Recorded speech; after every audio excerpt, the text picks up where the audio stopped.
It's Chelsea, It's Nina. and you're in the Critics' Kingdom. Hello, everybody. This week we are coming to you with the classic DCOM adaptation of a really popular Disney Channel series, Wizards of Waverly Place. Me and Nina were not actively watching this show because of when it came out, and we were a little bit older, and so we didn't see the movie for the first time until we watched it now. But I mean, we really enjoyed it, honestly, I think, surprisingly. And yeah, I mean, it came out in 2009 and it did very well too. And just like the show was, I think, like one of the most watched shows on Disney Channel, like ever too. Yeah, I mean, I never really, like you said, like we weren't watching it. Like when this movie came out, and I think it came out maybe a year or two into the show being on the air. Yeah. Maybe after the second or third season, we were like 16. So Yeah. this came out after, like, Wizards of Waverly Place started after Hannah Montana, and I barely caught Hannah Montana. Like, I think I watched like 2 episodes of that show and then was like, right, this is for children, and moved on with my life. So definitely wasn't watching it, but I do remember. I feel like my sister used to watch it. I don't know how like obsessed she was with it, because I was also at an age where, I had no time for my elementary school age little sister. Like, that just wasn't how I was choosing to spend my days, interacting with her. So I don't know to what level, like, she was a fan of the show, but I definitely remember catching pieces of it because she would be watching it and it would just be like on the television.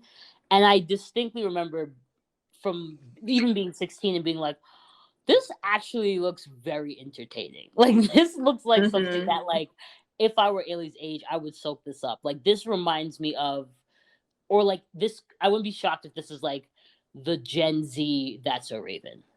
Right. You know what I mean? So yeah, so like I was actually kind of excited to watch this film because, I was like, oh, like this is one that, like, it's one that I don't know, but I'm familiar with. Right. And I'm familiar with it with a very good reputation.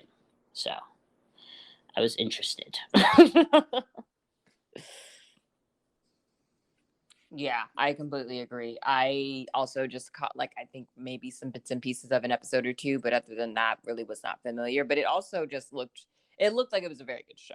Like, it looked like it was enjoyable. So the movie we did quite enjoy. And I guess with that, Nina, do you want to get into the recap? Of course, Chelsea. So Wizards of Waverly Place, the movie, seeing as it is, a TV show to movie situation, or to Disney Channel to movie situation, obviously the family is going on vacation. Like, that is the plot of the film. We started off and with what I assume are like the TV show antics, you know what I mean? Like, Alex is like being super nosy with her brother's stuff, and because he expects her older brother Justin stuff, and because he expects her to be nosy and difficult more often than not, he like spells it. So we watch her like essentially get herself into a magical pickle. And essentially, like, just at the top of it, we see everybody. It's her older brother Justin, her little brother Max, her mom and her dad. And the basic premise of the TV show, just so you guys know, is that, like, their dad was a wizard who married their mom, who's immortal, and amortal, not immortal, and therefore gave up his wizarding powers to be with her. But his kids all still inherited his wizarding powers, but the rule is of like magic that only one person in the family can take the magic on. So the idea is that the kids are all training to be wizards, and years down the line they'll have a competition to see who will be allotted, whoever wins that competition will be allotted the full magical powers of like the family.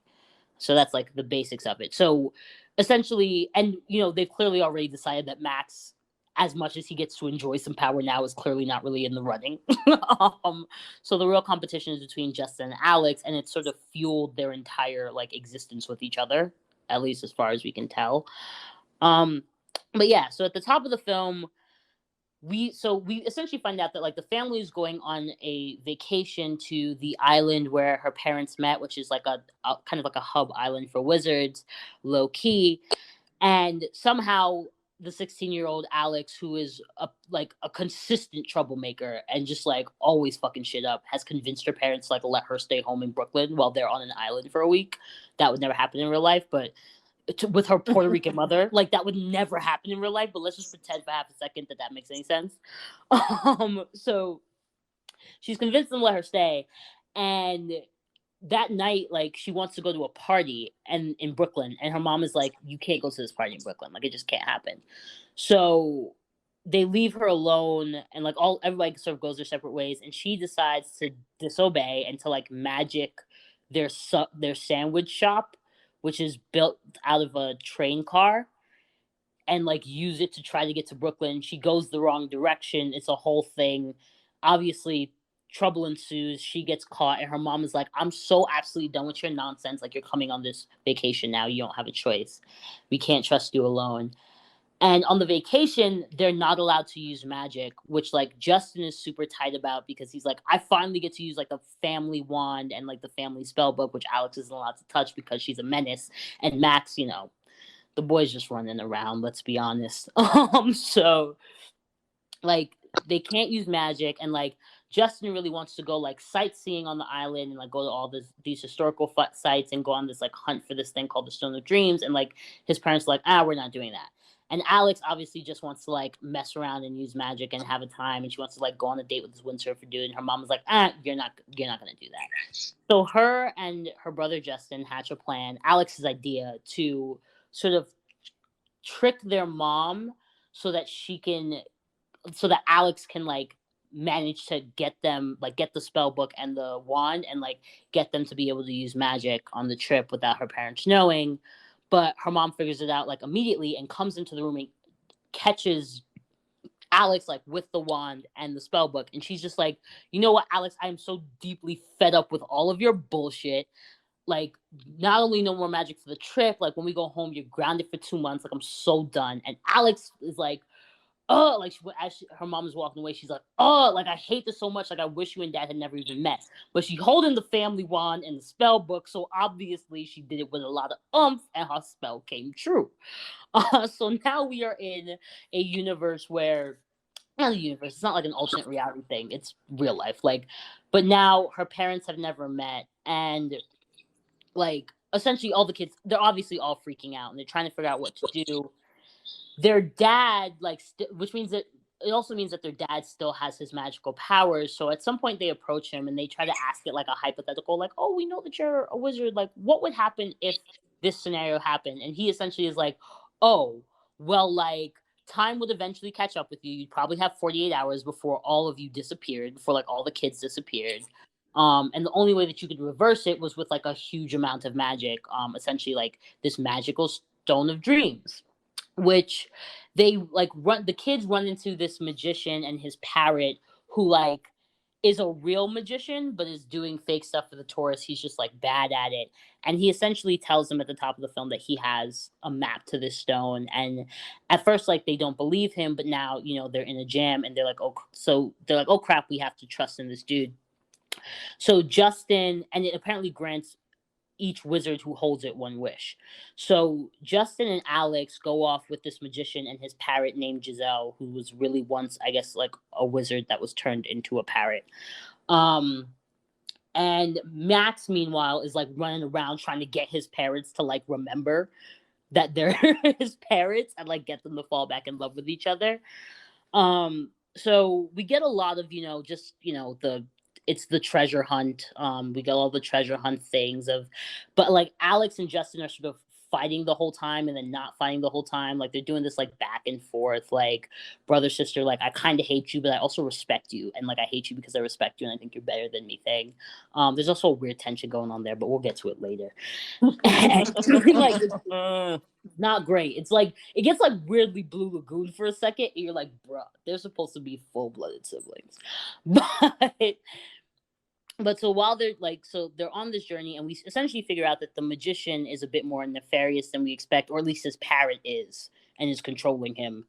And their plan is to steal the stone from them once they get it, because I guess only like the pure of heart can get it. they end up like they go through all the trials and tribulations. It's very like Temple Run, if y'all remember that game. Like there's a lot of stuff that looks like that. And they end up like near the cave. They don't know how to get to the cave. They find some locals that are randomly living just like in the trees on this island. And the little girl whose mama told her not to go near this crazy girl who was Alex, like gently leads her to the cave where they have to, Indiana Jones style, they have to like maneuver their way to get the stone. They manage to do that, but the parrot comes in and swipes the stone away and flies about her business. And, now they asked out. But meanwhile, like Max did get to, like, he got his parents to a point where he was able to like bring them to the island or bring them to like the entry point of the stone. And they're like looking for it too, because they like kind of believe him. And they show up, and just as they show up, like Max gets like they find out that the stone's been gone. So their dad is like, okay, actually now the only way to do it is for you guys to do the competition now. Like you can only do it with the full power of the family, using holding the wand in the book. Like you have to wish for it with the full power of the family. And Max gets swept up by a tornado because Tom has caught up. And so now Max is gone. So they have to like freeze time and go into this other realm and do this competition where like Justin is tight because he's like, I've been studying battle spells forever. You're now telling me that we can only use the 4 elements. And it's a race to like literally get to the glowing orb, which is the family's power. Meanwhile, mom was so distraught at like remembering that she had a son only when he was zapped away that she like kind of ran back to the hotel. But at the hotel, she sees this woman walking around, and she realizes that it's the parrot Giselle. And the parrot Giselle is being mean to the magician, and he feels hurt. So he swipes. She's been wearing the stone around her neck, so he swipes the stone from her neck. She turns back into a parrot, and then he gives the stone to Mama, and Mama starts making her way back. Back to the competition. Shocker, Alex wins, because hearts overhead. But she wins just as like her other brother Justin is also sucked up by time. Now, why time would come and get the like first child before the second child, I don't really understand. Is it because she has the power? Unclear. I can make it work, but it's very muddy.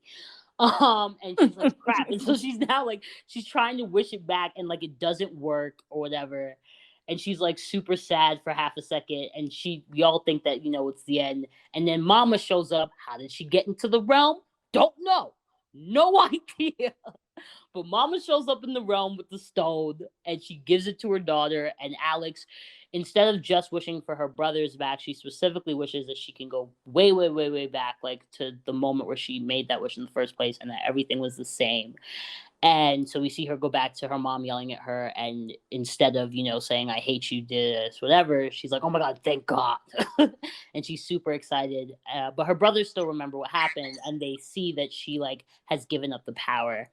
And they're like, oh my god, like you did that? And she's like, yeah, we'll have the competition later the way it's supposed to be. And that is the very smart way that they do the film so that the show can continue to go on. And that is Wizards of Waverly Place, the movie. Thank you for that, Nina. We'll be right back with the review. So I think to get into the review, I feel like the biggest thing, honestly, is something that I mentioned in the intro, but we actually really enjoyed this movie. And I think we were kind of like not expecting to, because we don't, like we said, we don't have as much history with the show. And, some of the later Disney movies were interesting. Bad. She means bad, y'all. Horrible. Yes. And one of the other later adaptations from a show to movie, aka Good Luck Charlie, was actively probably one of the worst ones that we ever watched. One of the worst things I've ever seen, period. And I'm including in that like Pootie Tang. I'm so done with you, not including and Gigli. Like, not including Pootie Tang. Like, and like Gigli. You know what I mean? Like terrible fucking movies. It's up there. Yeah, it was really bad, but this one was quite well done.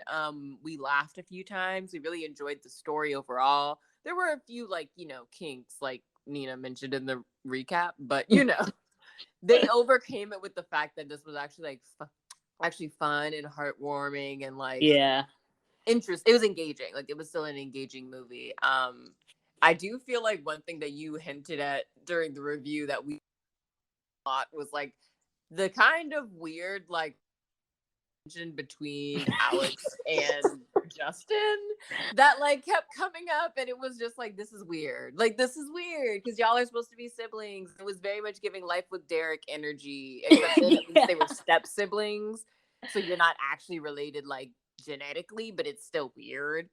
Yeah, like I mean, and usually, like it's definitely happened before. Like Life with Derek is a great example.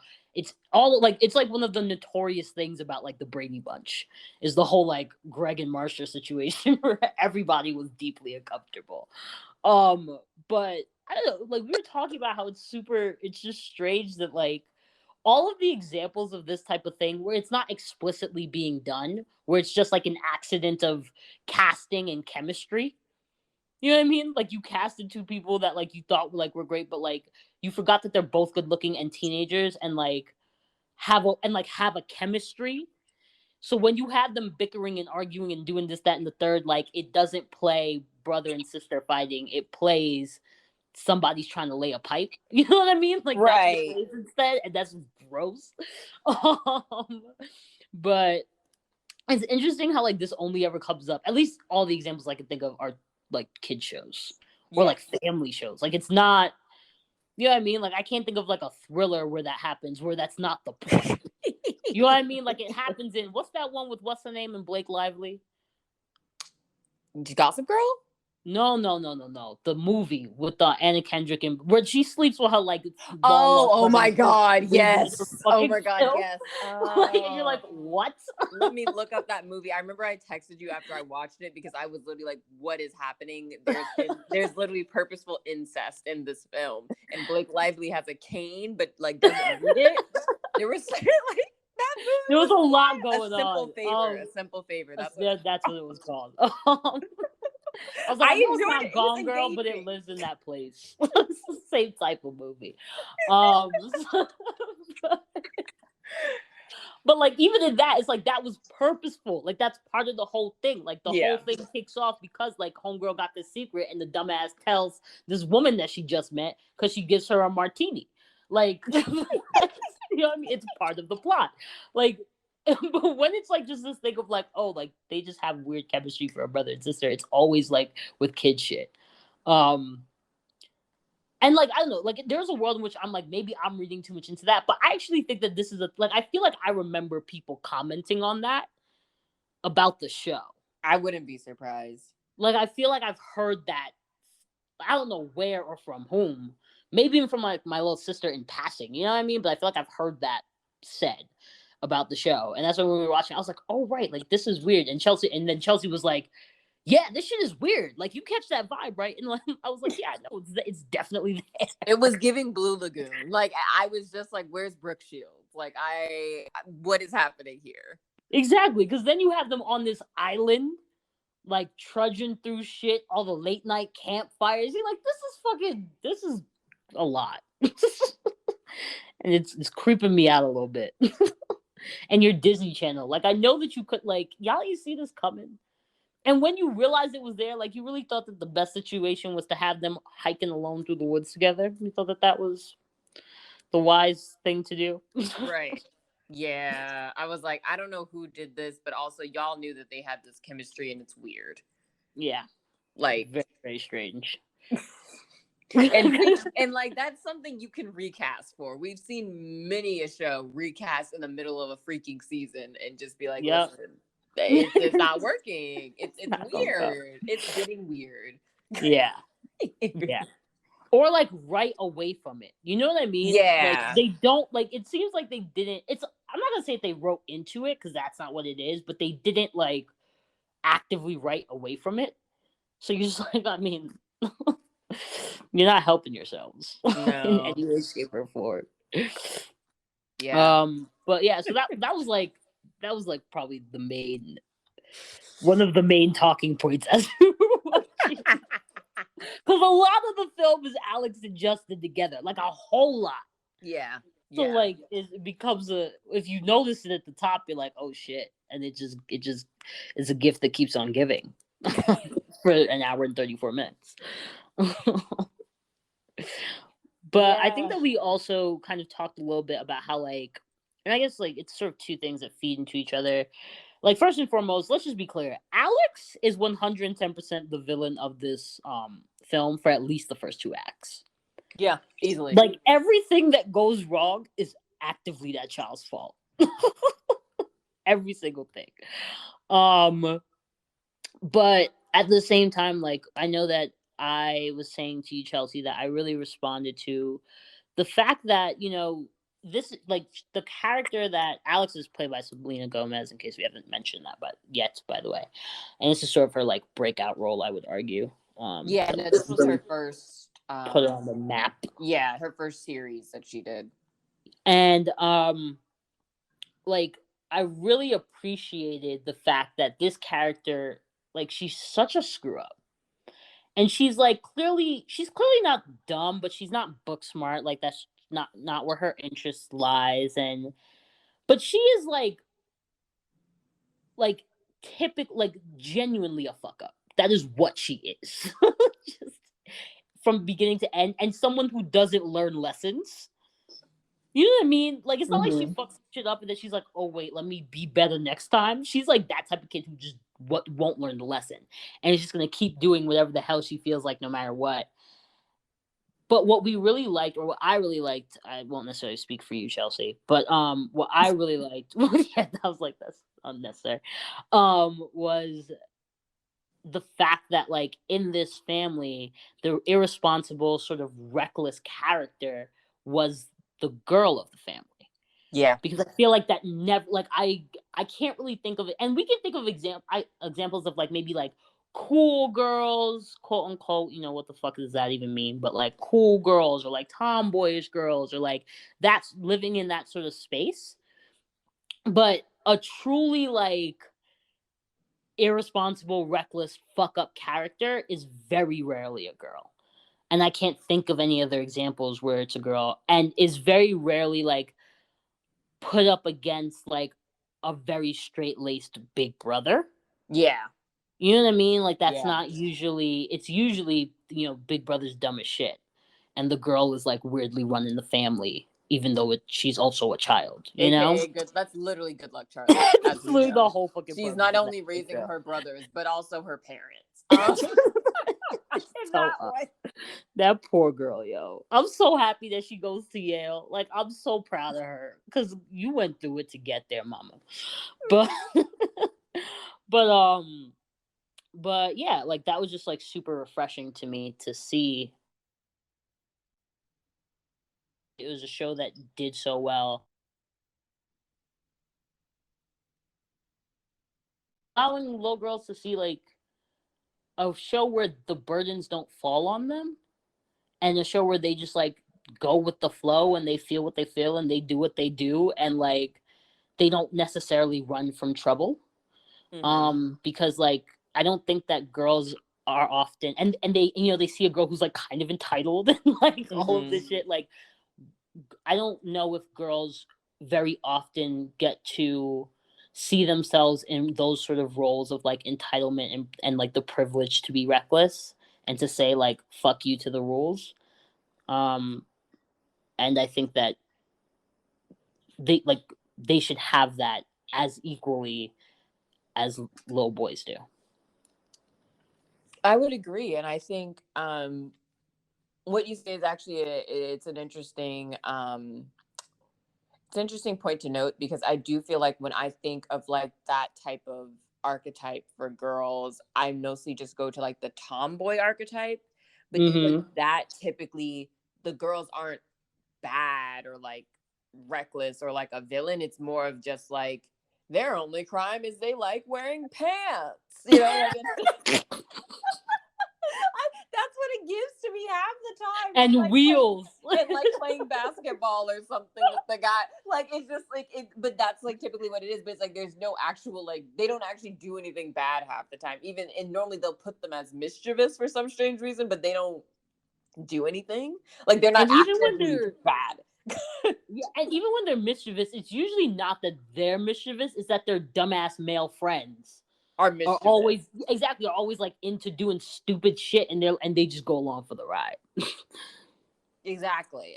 So it's just like it's just a different type of thing. Because I was immediately, when you said that, I was immediately thinking of Joe from Facts of Life. But I'm like, she's not actually bad. In fact, she got straight A's and like ended up getting married. Like, she basically Yeah. followed everything. She just happens to like cars and wearing pants. That's like,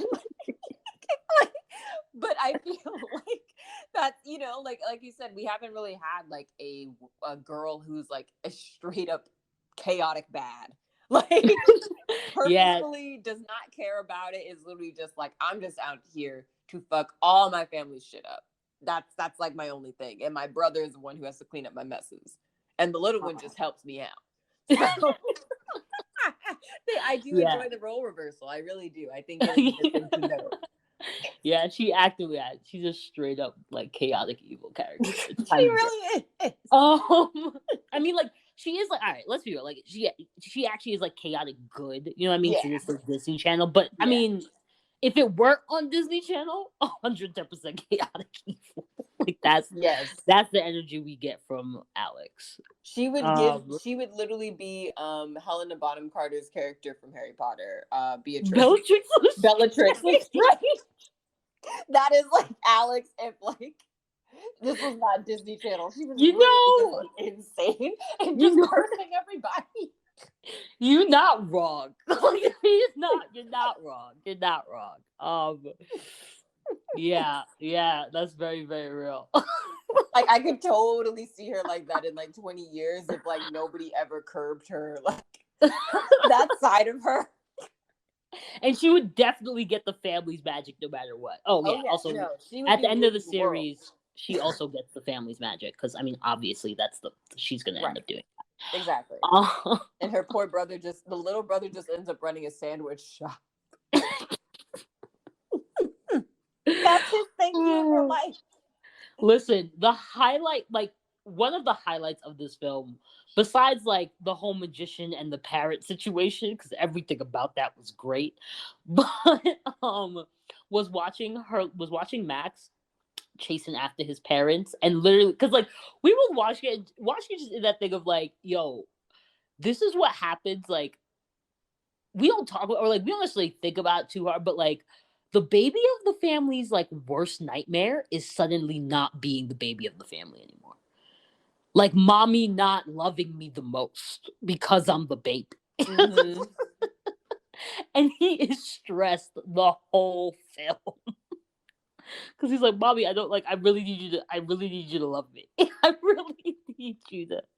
That's what this is. That's why I'm allowed to like be a little bit crazy, because like I'm always gonna be like mommy's last one. Right. And therefore I get away with more. But yeah, like that poor child. Like it's literally a thing of we have to just watch him. His life is a series of consequences of his like older siblings' weird like sexual tension feud. You know what I mean? It's like they clearly want to fuck and can't, and therefore are just like causing havoc, and all of it falls on this poor boy, who really just wants to eat sandwiches all day and enjoy the magic while he has it, because he knows it's not gonna last. Exactly. He's actually less of an evil than Alex is, which is very funny. Like, he is the one I would call mischievous. I would firmly put Alex in the evil category. Like he's mischievous. He just does stuff because he thinks it'd be funny, but like he's never gonna actually do anything that's like harmful. With her, exactly. With her, like, you know what I mean? Like when the first dude cheats on her, yo, she gonna fuck him up. Like it's a fun evil though. I enjoy evil women. This is why, I feel like people really like Cruella de Vil for this exact reason. Like it's like you're just evil for like, I mean, the Dalmatians. Me and Nina watched Cruella the like standalone, which let's just remove that from the narrative. But if we just take Cruella as she is, and there's like just no reasoning behind her wanting these dogs, I'm just I love it. She just wants a coat. She just wants, that's it. She saw them and she had an idea, and then she tried to execute that idea. Yeah. I think and I and I respect a woman with drive. You know what I mean? I respect she a had person pure with ambition. exactly. Like, do what you gotta do. Like, chase your happiness how you need to chase your happiness, I suppose. That woman was literally just getting by on those skinny cigarettes and just pure adrenaline ambition. Like, it just, like, that was it. Like, that was it. Oh, And Lordy. And fashion. Truly high off her own supply. I love it. Oh, Lordy. Yeah. But yeah, that's definitely Alex. That's the route Alex is going down. Yes. Yes. For sure. Without 100%. a question. Like, she's probably gonna, but here's the thing, it's gonna be like you see how they have like that character Giselle who's like the parrot. Right. And the idea is that we don't really she was just sentenced to be a parrot for like 50 years or something like that. Right. I don't know what she did. Yeah, they never tell us. But the magical council decided that she needed to be a parrot. It's very Salem of Sabrina, the Teenage Witch, the Melissa Joan Hart series. Yeah.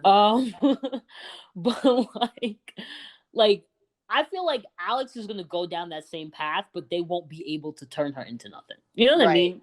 Like, they'll try and she'll be like, "That's funny." Like Agatha in what's it's called? Oh yeah. In Hollingtown. with the Marvel. Yeah. Like her. Like, she's just gonna get away with it forever. Until someone more powerful who is what's it called? It's not neutral. It's not obviously not neutral good, but like true good or whatever shows up. Yeah. And that could take millennia. It could. That's the situation that we are. I think something else that we both liked in this one too is like how Justin is very much like he's like the one who is learned about the magic. He knows everything. He's read everything, but he can't actually like practically do a lot. Versus Alex, who like feels it within her, but like doesn't really like. She actually does read too. Like, she knows stuff, but like her main thing is just like, I'm going off my feelings. Versus like, I'm gonna learn and then apply it. She's more like, I'm just gonna apply it and we'll see what happens. Yeah, it's that whole it's that like will it into existence thing. Mm-hmm. And therefore like a lot more creative. Like, Justin's magical style is a lot more rigid. Mm-hmm. But I feel like what's interesting, and I mean, like, it's an interesting thing about magic as it's portrayed, right? Is that outside of maybe the Magicians, but even that has and Magicians, the book, there's no reason to watch that show. Read the books. But, like, even in the books, like, you get to a point where it's like, the idea is that, like, okay, like, with all of the training, at a certain point, you sort of need to break into the creative side of things in order to, like, actually master it.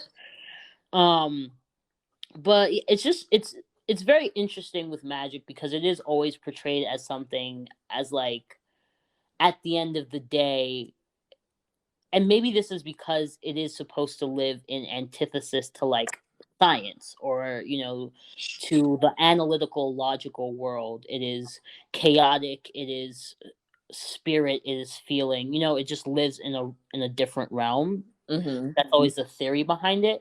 So the idea is that in that realm, like, those who are less rigid, those who are like a lot more in tune with like energies and flow, and like are willing to like just move with things as opposed to attempt to move against or control environments and things of that nature, tend to fare better, even if they are less learned, or even if like the things that apply to the other realm, to our like everyday realm, they're less skilled in. Mm-hmm. But I wonder if, and like I said, the Magicians does a good job of like questioning that a bit, I think, at least in the first book. But I do wonder, it does make me curious about, like, I would be really curious to see like a well done magical situation where the opposite is true. Mm-hmm. Where it's like, no, like, you can't just feel. like this is actually a discipline. Right. I mean, that would probably make it less entertaining if we're being real and less sort of inviting, because I think that that's a huge part of the allure of magic, is that it is the realm to be the antithesis to like the way that we operate now. Mm-hmm. But yeah, no, it's just that's what I think about when I think about like this juxtaposition that we watch on display with these two siblings. Yeah, and I feel like we always kind of see it. I mean, we see that relationship in like pretty much everything, even in sports. You know, it's just like, do you have a natural ability or do you have to like pick it up? You know, Yeah. And it's very much present here. I just always think it's an interesting thing to see, and like to see how some people are versus others, and especially how the people that tend to have a natural ability are a lot more chill about things because they don't have to work at it as hard, we assume. Privilege and That's not, entitlement, yo. yeah, no, exactly. And that's and that's just, you know, it is what it is, and that's why I think a lot of people that have to work hard about it then get mad at people with natural ability. Because they're like, it's not fair. But it is what it is, you know.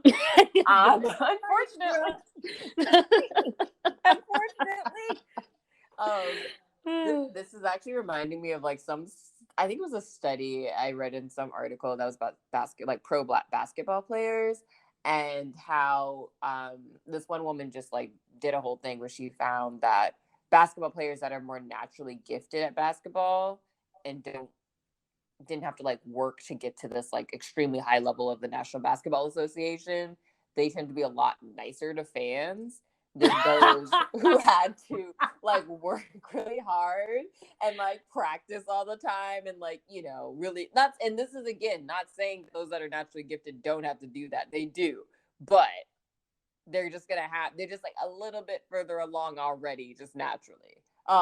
So yeah, and she found that people that are like not as like, you know, they have to work harder, and like for them it's really about learning the technique, and Yeah. they're not as nice to That's so funny. And it's actually it's interesting because like in this movie, Justin clearly is like slightly socially inept. Yes. And like doesn't have friends, and like I think the thing that Alex is constantly saying is like, you're so annoying. Like that's just right. the basic thing, whereas Alex seems to be a lot more of like the social butterfly and like you know, makes friends easier and that whole shebang.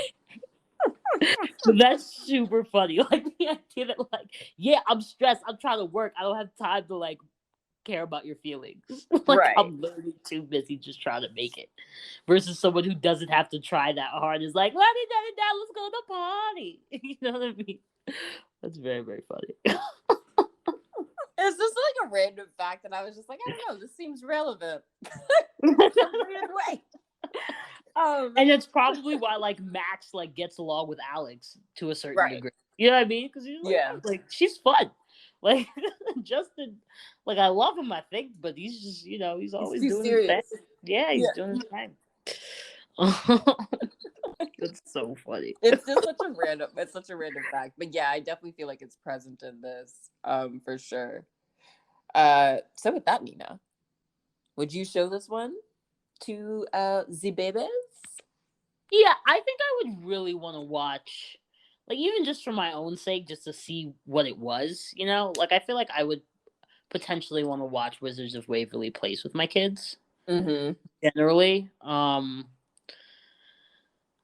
Yeah, it just seems like a fun show that I just missed out on. But it obviously was, you know, well received. I don't know, maybe they'll watch it with, you know, my little sister. Like, oh, we gonna go to Auntie's house and we gonna watch it with your cousins. Like it could be a family day, you know what I mean? Yeah. Husbands are playing dominoes in the corner. I have a whole vision. But yeah, I think it's just fun. Like it's siblings competing to be wizards. Like that is in and of itself entertaining. Like there's no scenario where a kid's not gonna be like, all right, yeah, that's great.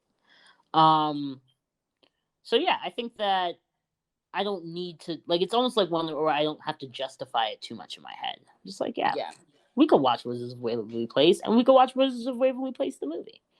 Because like there are things for me to enjoy with you in that, and I don't think that there's anything particularly harmful in it. And if I'm raising I would love my little girl to know that she can be the villain if she wants to be the villain. You My can be boys the are gonna villain in know your that own no movie, matter honey. what. Exactly, like my boys are gonna know that no matter what. Like that's the world we live in. But any example that I can give my daughter of like, see, look, like you can do that too. I support. What about you, Chelsea? You gonna show this to the babes? Yeah, I definitely think I would agree with you. I would want to watch the show with them. I feel like that show was great. And like you said, we kind of missed out. So I would definitely want to show them the show and then watch the movie for sure. Because like we said in the beginning, it was fun. Like I enjoyed it, especially as somebody who didn't really have much context for the show outside of I knew the characters, I knew the general story. Like we still really enjoyed it. So Yeah, it was a I'm good sure time. if you were actually like a stan for the show, like you probably loved this movie. So yeah, definitely. I definitely would show it to my kids for sure. All right. Well, that's it for Wizards of Waverly Place, the movie. And I guess with that, we will catch you guys next week. Bye. Thanks for listening to this week's episode of The Critics Kingdom. Don't forget to follow us on Spotify and SoundCloud so you can stay up to date, as well as interacting and letting us know what you guys think on social media. You can find us on Twitter at Critics Kingdom and on Instagram at The Critics Kingdom. We're excited to talk to you again next week.